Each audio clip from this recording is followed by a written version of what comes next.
1.5 million Americans a year undergo either bypass surgery or stent placement to clear clogged arteries to the heart. The procedures help account for the record.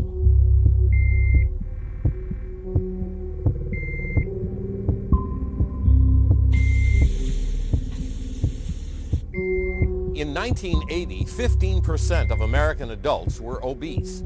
Today, that number has doubled to 30%. There's a major recall of ground beef spreading today to 20 states. Despite all this money, a new analysis finds that the United States places last among industrialized nations in preventable deaths. Doctors say child obesity can lead to liver disease. Studies show that money worries can cause depression, addiction, and obesity. A new survey shows that for many Americans, healthcare debt is a major financial pain. After 5 days of food riots, Haiti's prime minister was ousted. They pass more greenhouse gas than the typical SUV. Because Americans love the mall. They love the mall. That's where they get to satisfy their two most prominent addictions at the same time: shopping and eating. The new data has convincing evidence that processed meats, including bacon and ham, can cause colorectal cancer. We may be going into the bust now, but can you forget all of those those successive quarters of growth? It was unparalleled in American history. For every GDP dollar of growth, they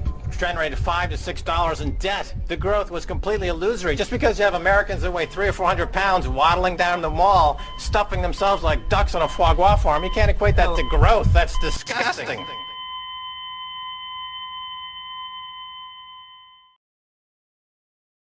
Hello, I'm Jay Gordon. The news about our physical, financial, and environmental health is distressing. Worldwide, our weight, our debt, and our consumption are out of control. It's almost like a mad scientist has been engaged in some bizarre, twisted experiment to see how sick and fat he can actually get us.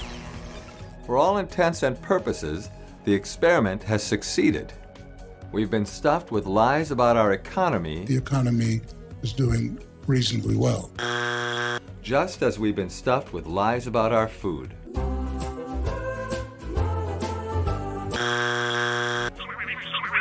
Our information is processed for us. Our food is processed for us. We've become processed people. So we have to ask ourselves, how did we get here? And what can we do? Clearly, we're moving less, we're eating more, we're getting much heavier. Plus, the type of foods we're eating has changed dramatically. We're eating foods that are more processed, more refined, and more calorie dense than ever before. A lot of us are still undernourished, despite the fact that we're overfed. I mean, we're eating way more calories than we need, but we're still hungry in a way. Our cells are still craving something because we're not getting the nutrients we need. We're eating so much junk food. When you eat a diet that's so unhealthy, you become a food addict, and it makes the body crave more calories just to feel well.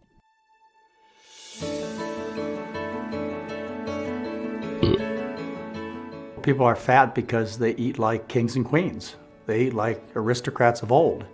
I mean, look at the art and the written history of the past, and what you see is obese people with gout in their feet. When you eat a diet that is full of rich foods, what happens is the body adapts to those rich foods, and part of the adaptation is it puts on a tremendous amount of body fat. And it gets sick, it gets terribly burdened. Americans have become really fat because we're sold really bad food. When I was growing up, whenever we would go out for quote unquote hamburgers, that was a rare event and it was a treat. And I know families now that this is how they feed their kids. It's like, okay, you're hungry, let's go to KFC. Tomorrow you go to McDonald's. There are billions of dollars spent each and every year influencing children and adults to eat greasy, salty food. Food that is dense in calories while being completely not dense in nutrients. So the Kaiser Foundation did a study recently over a few months on advertising, TV advertising to kids. And they analyzed 8,800 television ads. And out of those, the majority of them were for high fat, high salt, high sugar, high calorie foods for children. Of those 8,800 ads, guess how many were for fresh fruits and vegetables? Zero. It takes between 3,400 and 4,000 calories to fill the stomach one time with chicken, cheese, and oil.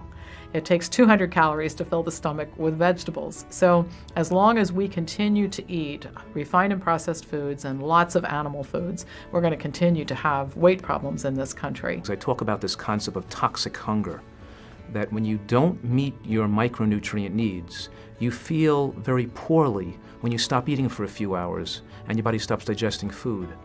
And you could feel shaky, weak, lightheaded, mentally confused. Overall, you feel ill, and you feel better if you eat food again. You know, we're in the information age, and the amount of information available to us is just incredible. Not only can you get access to good information, you also have ready access to bad information. And most people do not know how to filter the information between what is good and what is bad. We've turned over school lunch programs to fast food restaurants or private groups who are the lowest bidder, and they just come in with all kinds of junk and garbage. The idea of offering chicken nuggets and pizza in the cafeteria may be appealing to a 9-year-old, but it's certainly not the diet that they should be living on. We have a Department of Agriculture that subsidizes products like high fructose corn syrup, products like oils and fats that aren't good for us. And factors that of how food affect the human body, and to create addictive drives and cravings. When you add corn syrup, when you add MSG, when you add a higher percentage of sugar, when you remove the fiber, when you remove the volume, when you don't have phytochemicals in your diet, a lot of these things play a role and interact. So the answer is very complicated. And then we've cut out the PE classes because that was felt to be expendable and too expensive. And so then the kids don't even have a way to burn it up, and as a result, they're gaining weight. I think Americans really haven't been challenged to think about what they eat. I don't even think they even think about it.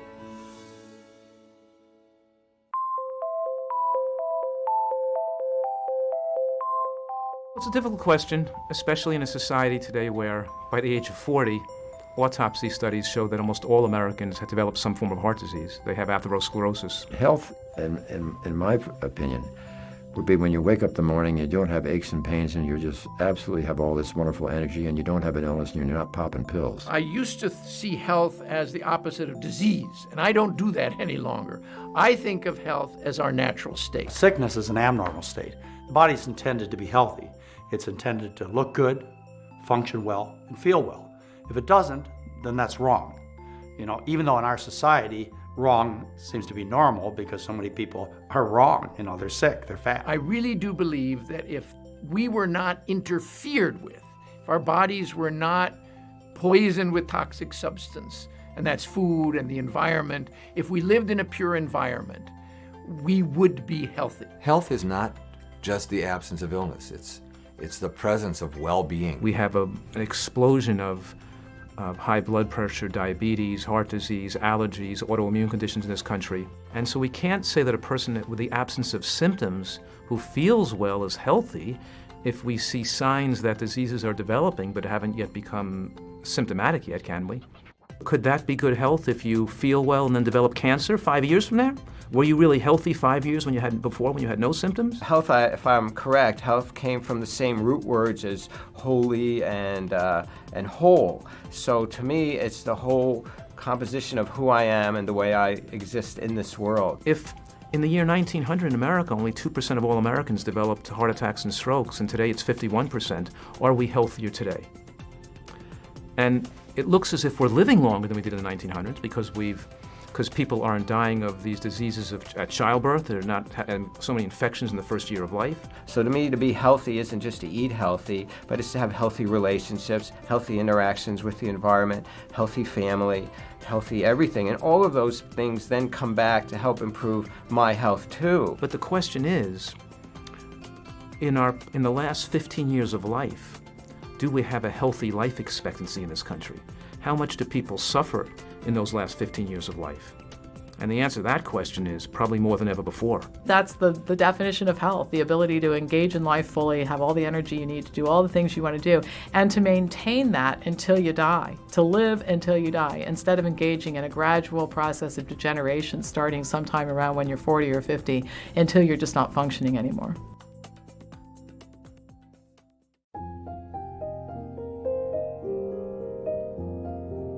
I think our approach to healthcare is really to teach people to deal with illness rather than teaching people to prize health. I think we have a disease care system.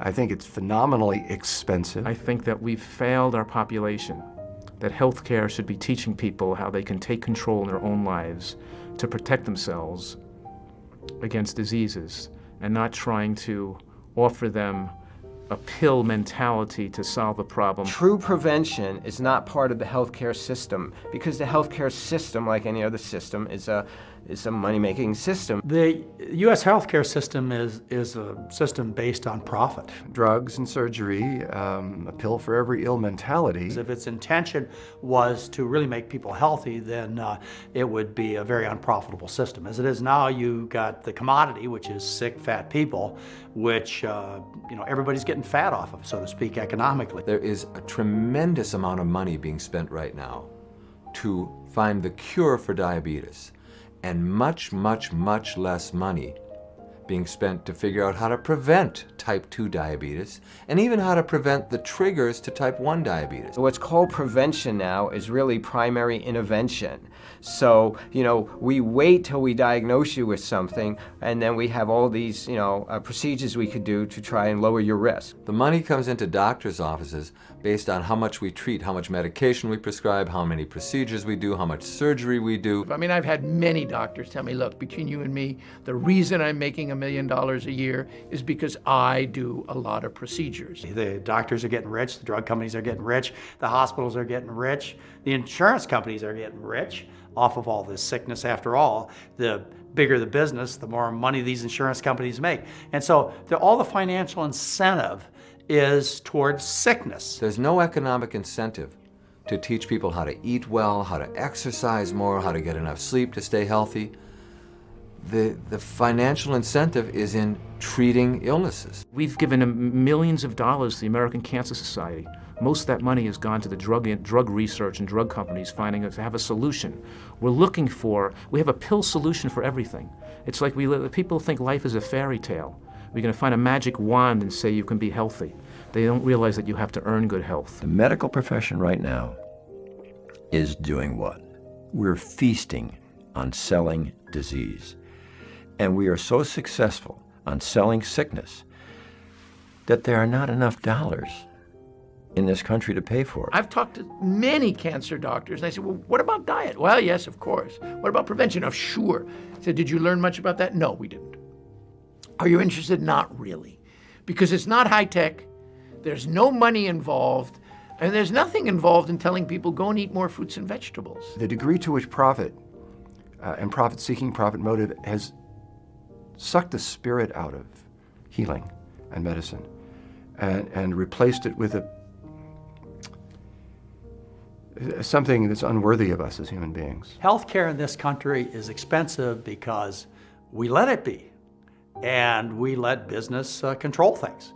I mean, if we were just talking about a drug-based business, most of the good drugs are generic, and they're really cheap. Best blood pressure pills there are diuretics that cost, a penny for many pills. Whereas what's sold are the $4 a piece blood pressure pills, which are less effective, which has been proven, less effective and more dangerous. But it's the profit that drives the kind of care that we have. We have this new religion in modern America today, and that religion I call medicology, the belief that our savior is the doctor or the medical profession or the pharmaceutical companies who think that giving us a pill is our answer to a long, healthy life. My wife says, whatever you do, stay out of the hospital under all circumstances, and she's a doctor. To a degree, I think that the medical, governmental, and pharmaceutical complex has failed us. Our educational system has failed us. It hasn't given people the knowledge they've needed to control their health destiny. We want to believe in magic. A true healthcare system would be one that empowered people and gave them the information they needed to take care of themselves. People don't eat vegetables when they're pregnant. Women don't eat vegetables, so instead we tell them to take a folate pill. Right? They don't eat vegetables, so the baby comes out, we give them a shot of vitamin K into the baby's thigh. We've turned everything into a medical solution instead of getting back to the basics of what constitutes a healthy life. If you change the financial incentives in our healthcare system so that good health, good function, and a good diet were the rewards, then we'd see a change in our health overnight.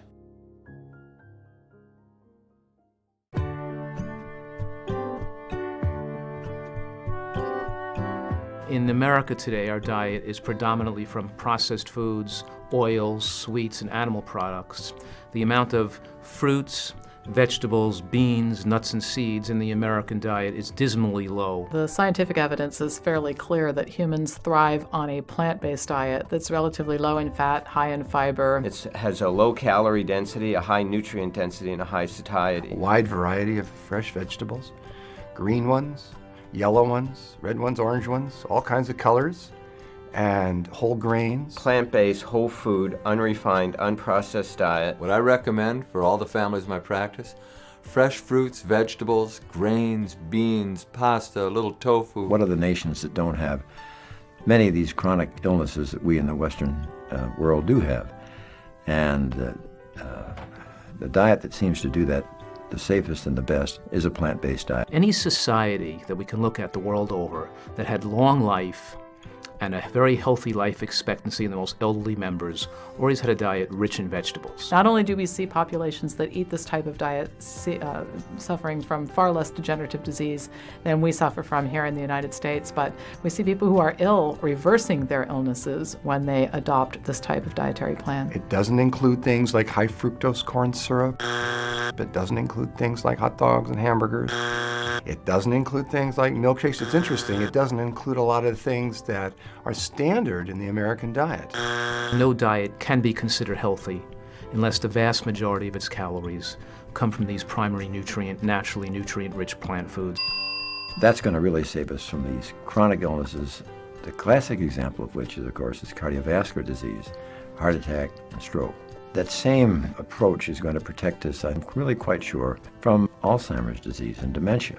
Most of those diseases of dementia seem to have a very important vascular component as a precursor. People who lived on rice, like the Asians, or sweet potatoes, like the people from New Guinea, or plain potatoes, like the people in the Andes, Peru and Chile, corn for the Indians. It's been a starch-based diet. How are you going to be obese when you're eating a plant-based diet? How are you going to have diabetes or hypertension? Just a really elegant, simple diet, plant-based protein, a lot of fiber. And the great thing here is that we can control our health destiny. We don't have to be sick, and we don't have to have happen to us these tragedies that befall other Americans.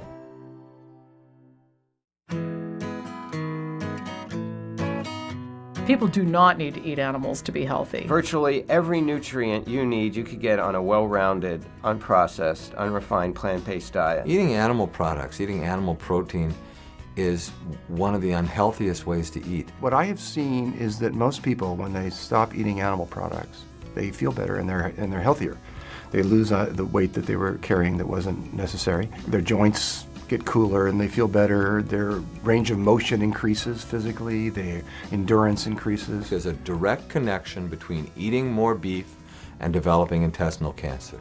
There's a direct connection between children drinking lots of whole cow's milk and becoming obese. We know this, we've studied it, we published it, and doctors still ignore it, and we teach our patients to ignore it. Without question, the best diet for us is a diet that is based either entirely or almost entirely on nothing but plant foods. I mean, you could be healthy on a diet that includes a small amount of animal products. Just because you cut animals out of your diet doesn't automatically mean the diet you're left with is healthy. You still have to learn how to eat healthy and consume low-calorie dense, high nutrient dense foods. You can't design a diet that can be healthy if it gets a majority of calories or too many calories from animal products. And you can't design a diet to be healthy if you get too many calories from processed foods like sugar and white flour either. People not only do not need animal products to be healthy, if they consume them in significant amounts, they'll be sick, just like Westerners are. They're sick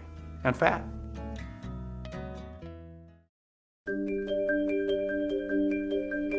Exercise is crucial for health, and you can watch every morsel you put in your mouth, and if you insist on being a sedentary person, you're going to have health issues. Exercise changes everything. It changes your brain chemistry, it changes the way you digest and metabolize food, it changes the way you feel. This whole idea of being sedentary is a real aberration. It's not natural.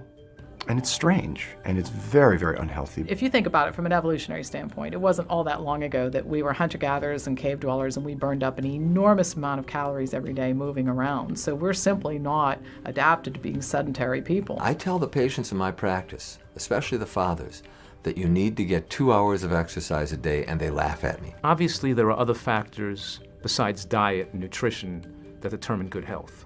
And those other factors may be getting sufficient rest and sleep. We have a chronically sleep-deprived society, and that's not good for our general health. That's well established. We need to exercise regularly. We have a population that's not physically fit, and we develop sarcopenia. In other words, that means our muscles shrink as we get older, predisposing us to bone loss, falling down, breaking our hips, having poor musculoskeletal fitness in later years. As people get into the 30s, 40s, and 50s, if you get 2 hours of exercise each day, you're going to be able to do a lot more with the other 22 hours than you would be with the 24 hours without exercise. Personally, I think anywhere from 30 to 60 minutes a day is more than enough for anybody. But if you look at national recommendations, they originally went from 30 minutes a day, then they went to 60 minutes a day, and now they're upwards of 90 minutes a day in order to maintain and or lose weight. Well, the only reason they've had to increase the exercise guidelines so much is because people are eating so many more calories and they're trying to offset the extra calories we're all eating. And as far as children are concerned, everybody wants a magic answer. All the best dog trainers know that if you want a healthy, happy, well-behaved dog, exercise the dog an hour, 2 hours a day. If you want happy, healthy children, get them a couple of hours of exercise. It's not as easy as it used to be, where we used to be able to walk out our front door and we'd play kick the can or play tag after dinner. And of course, people don't get enough sunshine. They're afraid of the sun because of the loss of the ozone layer and skin cancer. But skin cancer is also caused by the low nutrients in our diet, which increases our risk of cancer when we do get sun exposure. Exercise plays a huge role in health. Actually, moving is what plays a role in health. It doesn't have to be exercise per se. I hate exercising. I will not exercise. It just so happens, though, that I windsurf for 2 to 3 hours, 2 or 3 times a week, and I'm out there having a good time. And it just happens to give me some physical activity. I've got grandchildren. Every chance I get, which again amounts to 2 or 3 times a week, I'll take the smallest grandchild, throw them in the backpack, and hike up in the mountains for an hour or two. But that's not exercise. To me, that's just fun. The side product is I do work the muscles. If you move, if you dance, if you play tennis, if you swim, if you sing, and you move your whole body as you do so, you play with your kids and just be physical. It's important for your immune system. It's important to prevent you from having falls. It's important to prevent you from getting injured. Now we know that it helps your brain. It certainly helps your heart. Almost all the systems of the body are helped by exercise. And of course, the biggest objection people give me is they don't have the time, but you either spend the time to engage in activities that prevent illness, or you spend the time engaging in activities that treat illness resulting from not spending the time to stay healthy. So I don't have a lot of patience with that particular objection. I try to swim at least a mile every day. People are naturally designed to have, throughout human history, moved that body around. It's just in our society where they're so sick from the wrong food, they don't feel like moving.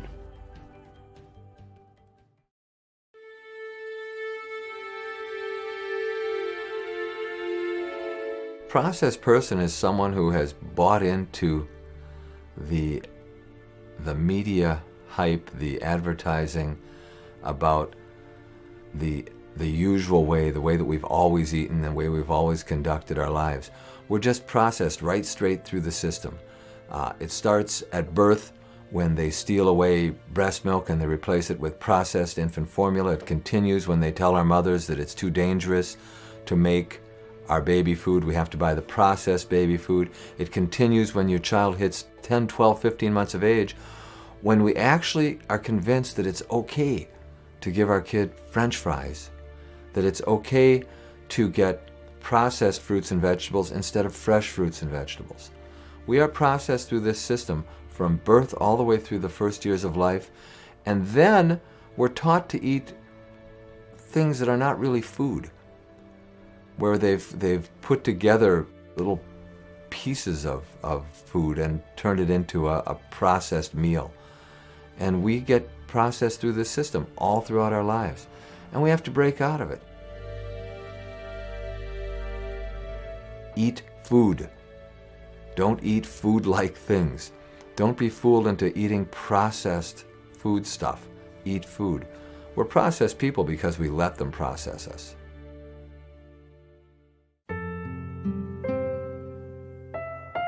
I see about 100 patients a week, so several thousand a year, who come in with all kinds of health problems.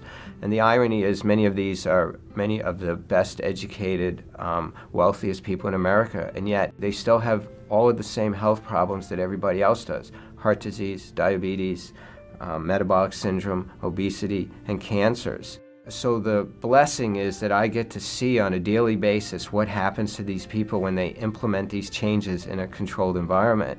And on average, I see somewhere around 50 to 75% of them just throw away their medications with no longer the need for them, and sometimes as little as 2 to 3 weeks.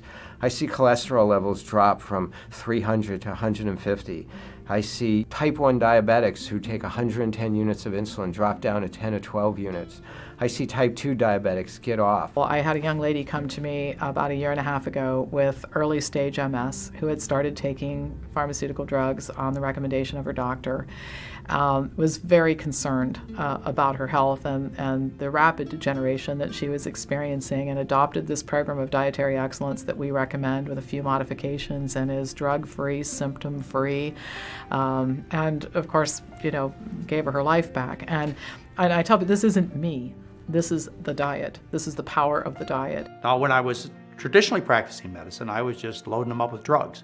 They stayed fat and sick, and all they did was carry around a bag full of drugs. And that's it. You look around at your friends and relatives who go to the doctor faithfully every month, and what you see is fat, sick people carrying around a bag full of drugs.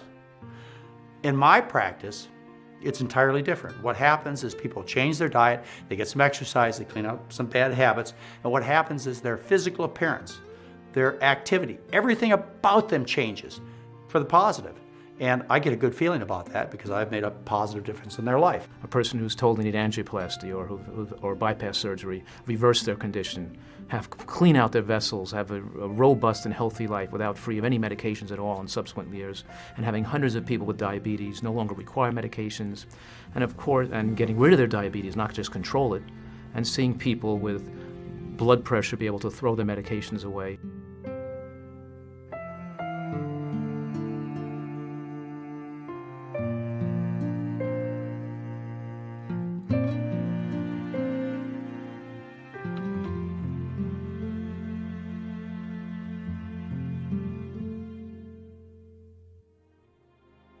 I come into work, many mornings, and there's people who are just waiting at the door to see me because they have seen the first time in decades their numbers on their blood profiles and their risk factors are all in the normal range for the first time ever.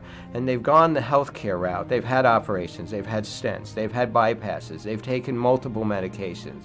Many of the patients are on half a dozen to a dozen medications. And then sometimes, just within several weeks of working with them, I come in and, there aren't words to really describe it, but when you see the joy in somebody's face because for the first time they're really seeing the power, and they think like a miracle has happened or I've done something magic to them, and I just tell them that no, the miracle's in them, that they are the miracle. All I've done is help them sort through the information and see which is what really worked for them. So you get people with terrible heart disease, chest pain, they can't walk across the room. Change their diet, chest pain goes away. You take people with a terrible inflammatory arthritis, like rheumatoid arthritis or lupus, and you change their diet.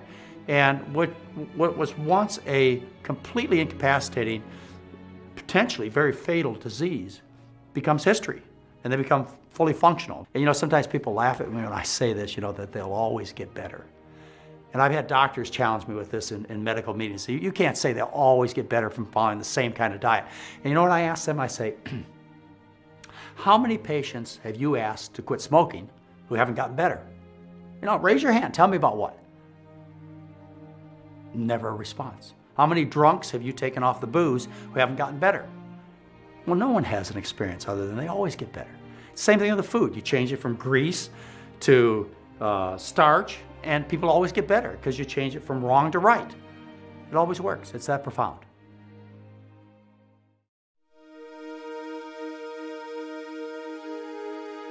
What's going to happen if we don't change in our diet and lifestyle is what is happening today to people who haven't. They get sicker and sicker and heavier. We are the most obese nation in history.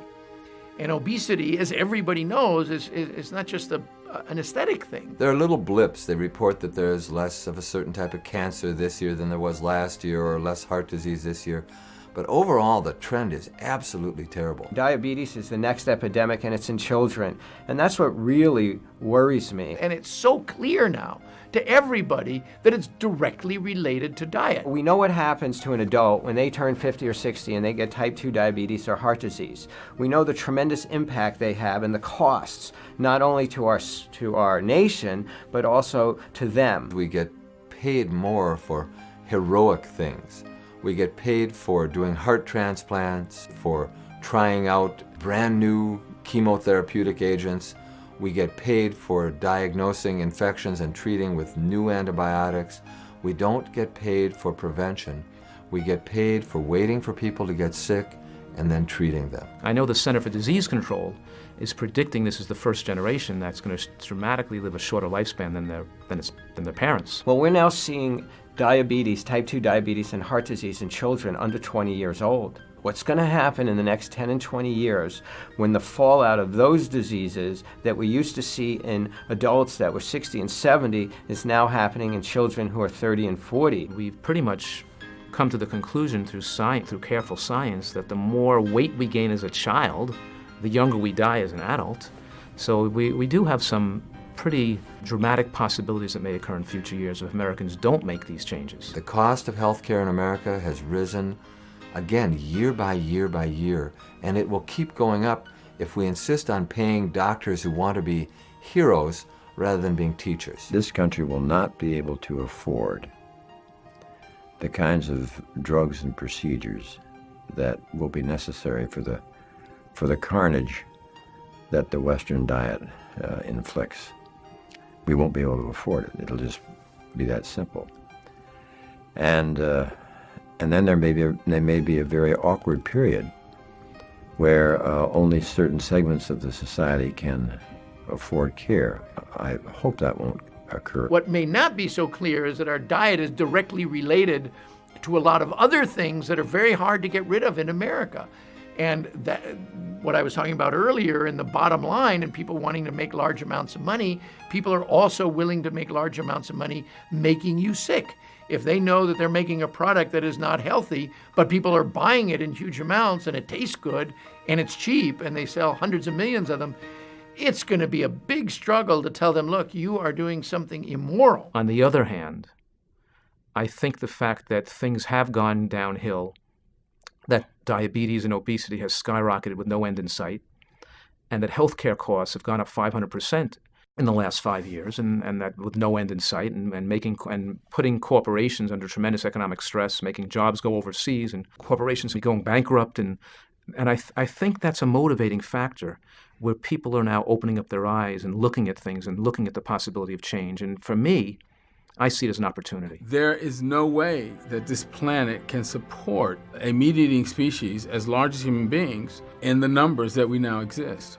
And if the rest of the world continues to try and emulate our lifestyle, we're just going to destroy our planet. Never before did I see in the newspaper a discussion about if the subsidies given to the meat and dairy industry is something we should be continuing doing while there's no subsidies given to fruit and vegetables. That question has never even been looked at in the conventional newspapers. And again, this availability of information. You know, somebody goes to the doctor, they're diagnosed with arthritis, the doctor says take this COX-2 inhibitor, they get on the internet, they look up, what's going on with this drug, they find out about side effects and go, I'm not going to do this, I'm going to look for some other option, and they go actively seeking it. So I think the more of this kind of thing we see going on, the more we're going to see people looking to diet and lifestyle, it is going to spread. We don't have to have the rampant obesity we see in our culture. We don't have to have the epidemics of diabetes that is increasing in our culture.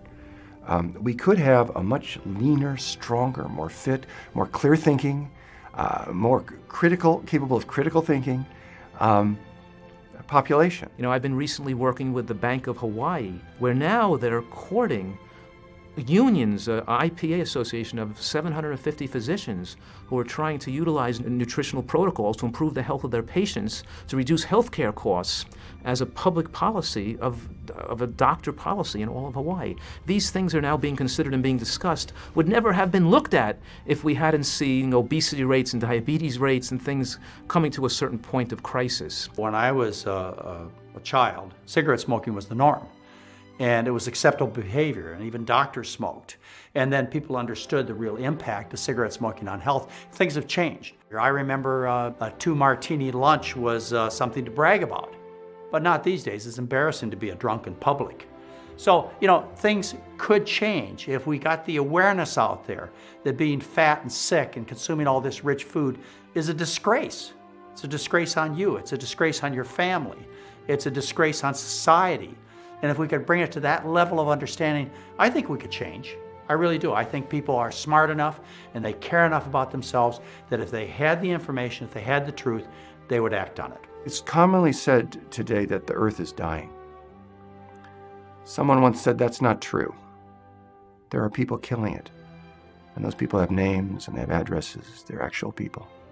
There's a lot of us participating in that killing unknowingly or unconsciously, by not making responsible choices. And there are a lot of us wanting to make responsible choices, wanting to make healthy choices, healthy for us and for the earth. And I gain great joy from being part of that collective power.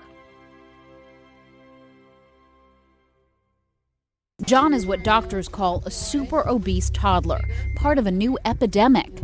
Children as young as 2 and 3 who are extremely overweight. The rise of obesity amongst young Americans is one of the most alarming statistics that there is. We should have physical fitness programs and nutrition programs in schools. Every parent should know what's going on. And Councilwoman Perry went on to tell us that in some places in her district, it's easier to get a handgun than it is to get some of these fruits and vegetables that she's talking about. 2 of the top-selling prescription drugs in the world may not work. We are going to make sure that we manage chronic illnesses like diabetes and heart disease that cost a huge amount but could be prevented. This idea that fat cells in the body somehow release these hormones which serve as a fuel for cancers. After 9 years of follow-up, they found that those who ate a diet heavy in refined grains, processed meats, fried foods, and sweetened or diet soda had a dramatically increased risk of metabolic syndrome, which is a group of risk factors that can lead to cardiovascular disease and diabetes.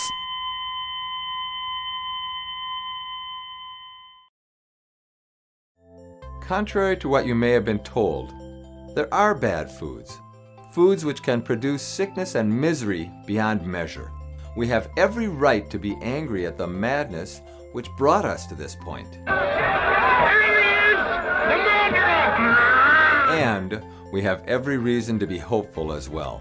The lives we want to live are right at the tips of our fingers. It's not up to the government, your parents, your favorite restaurant, your supermarket, to make the lifestyle changes critical to good health. It's up to you. Educate yourself. Don't be a processed person.